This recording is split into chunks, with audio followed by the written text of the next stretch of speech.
Security strong பண்ணணும், இன்னும் பாதுகாப்பு அதிகரிக்கப்படணும். அதான் எங்களுடைய வேண்டியது இருக்கு. நான் 19ஆம் தேதி இருந்த இந்த பாதுகாப்பு ஏன் அதிகமாச்சுன்றது எனக்கு ஒரு கேள்விக்குறியா இருந்தது. ஒவ்வொரு நாளும் இருந்தது. ஆனா இந்த ஸ்ட்ராங்கா இருந்தது காரணம் என்னன்னா, இந்த ஒரு எஃபெக்ட் ஆகுதுன்றது அவங்களுக்கு எப்படி மெசேஜ் தெரிஞ்சது எனக்கு தெரிய சான்ஸ் இல்ல. இவ்வளவு நாள் இருந்தது, இந்த வாட்டி இருந்தக்கூடிய ஒரு எஃபெக்ட பார்த்தா இந்த இன்சிடென்ட் நடந்தது அப்படின்ட்டு.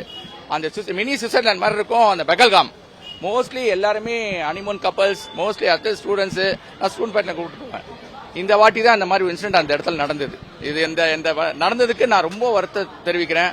ஆனா நாங்க தப்பிச்சு வந்தது கடவுள் அருங்கன்னு தான், வேற யாரோட இதனால நாங்க வரலன்னு எங்களுக்கு நல்லா தெளிவாப்பட்டது. என் பேரு பாஸ்கர், டூர் ஆபரேட்டர். விஜயகுமார் சாரும் நானும் 2 பேரும் தான் அந்த டூர் ஆர்கனைஸ் பண்ண. இது இல்லாத அடுத்த மாசத்துக்கு நான் மணாலிக்கு இருந்தேன். அது மணாலிக்கு நான் எப்படி பண்றதுன்னு அது ஒண்ணு கூட ட்ரை வச்சுட்டு இருக்கிறேன், தெரியல. எங்களை வழி அனுப்பி அங்கே பராமரித்து அனுப்பிய தமிழக முதலமைச்சருக்கும் துணை முதலமைச்சருக்கும் எங்களுடைய நன்றியை தெரிவித்துக் கொள்கின்றோம். நாங்கள் காஷ்மீருக்கு விஜயகுமார் அவர்களுடைய தலைமையில் 42 பேர் நாங்கள் எல்லாரும் காஷ்மீர் சுற்றுப்பயணம் சென்றோம். அந்த இடத்துல நாங்கள் முதல் நாள் அந்த பெகல்காம்ன்ற இடத்துல நாங்கள் சுற்றி பார்த்துட்டு இருந்தோம்.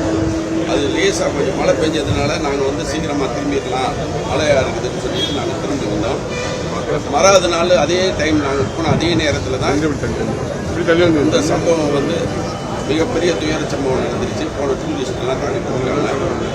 அதை கேட்டு நாங்கள் எப்படி தப்பிக்கலாம், காஷ்மீர்லேருந்து நம்ம ஸ்ரீநகர் போகலான்னு சொல்லிட்டு எங்களுக்கு தகவல் கிடைச்சோன்னா நாங்கள் போன பஸ்ஸு நிலச்சரிவுனால எங்கள் பஸ்ஸு போக முடியாதுன்னு சொல்லிட்டாங்க. நாங்கள் உடனே ஒருத்தரும் ஒரு 5-6 பேருக்கு ஒரு காரை பிடிச்சி ஒரு 7 காரில் நாங்கள் ஜம்மு இறங்கிட்டோம். ஜம்மு இறங்கி நாங்கள் வரும்போது எங்களுடைய டைம் 9 மணிக்கு நாங்கள் ஜம்முலேருந்து டெல்லிக்கு ட்ரெயின் வரணும். அந்த ட்ரெயின் எங்களுக்கு கிடைக்கல. நைட்டு 1:30 மணி 2 மணிக்கு தான் எங்களை கொண்டாந்து ஜம்முலேயே இறக்கி விட்டாங்க. வேற பாதையில் சுற்றி மலைப்பகுதி, அது கடினமான பகுதி. அந்த பகுதியில் நாங்கள் தப்பிச்சு ஜம்முக்கு கீழே இறங்கி வந்தோம். கீழே இறங்கி வந்தால் எங்களுடைய ட்ரெயின் மிஸ் ஆகி போச்சு. நாங்கள் 1:30-2 மணிக்கு திருப்பி ஒரு பிரைவேட் பஸ்ஸை பிடிச்சி நாங்கள் டெல்லிக்கு எப்படியாச்சும் டெல்லி போயிடுவோம்னு சொல்லிட்டு டெல்லி வந்தோம். டெல்லி வந்தோடனே எங்களுக்கு டெல்லியினுடைய சிறப்பு பிரதிநிதியே கேசி விஜயன், அவர் திருச்சி சிவா எம்பி அவர்கள் தமிழக முதலமைச்சருடைய ஆணைக்கிணங்க எங்களை எல்லாத்தையும் வரவேற்று திருச்சி டெல்லி தமிழ்நாடு இல்லத்தில் எங்களுக்கு உணவு, தங்குறதுக்கு இடம், நாங்கள் இன்னைக்கு நைட்டு வர்ற வரைக்கும் எங்களுக்கு என்ன உணவெல்லாம் ஏற்பாடு பண்ணி ட்ரெயினில் பார்சல் பண்ணி எல்லாம் கொடுத்து சிறப்பான முறையில் எங்களை வழி அனுப்பி வச்சாங்க. அவங்களுக்கு தமிழ்நாடு முதலமைச்சருக்கும் துணை முதலமைச்சருக்கும் எங்களுடைய குழு சார்பாக எங்களுடைய நன்றியை தெரிவிச்சுக்கிறோம். வேற நீங்க ஏதாச்சும் கேட்கறதுனா சொல்லுங்க. ஆமா, பதட்டமான சூழ்நிலை ரொம்ப ரொம்ப ரொம்ப நாங்கெல்லாம் இப்போ எப்போ வீட்டுக்கு போகலான்னு சொல்லிட்டு ரொம்ப இதாக இருக்கும். ரொம்ப வீட்டில் இருந்து ஃபோன் பண்ணி என்னாச்சுன்னு கேட்டுக்கிட்டு நாங்கள் கொஞ்சம் வந்துட்டோம் அப்படின்னு சொல்லிட்டு இருக்கோம். எல்லாரும் பயத்தில் தான் இருக்கோம், எல்லாரும் ரொம்ப பயத்தில் இருக்கோம்.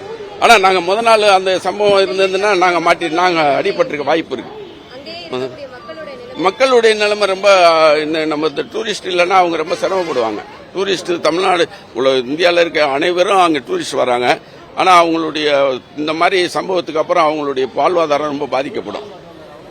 பிளே ஸ்டோர் மற்றும் ஆப் ஸ்டோரில் இருந்து பாலிமர் செயலியை QR கோடு மூலம் பதிவிறக்கம் செய்யுங்கள். செய்திகளை உடனுக்குடன் பெறுங்கள்.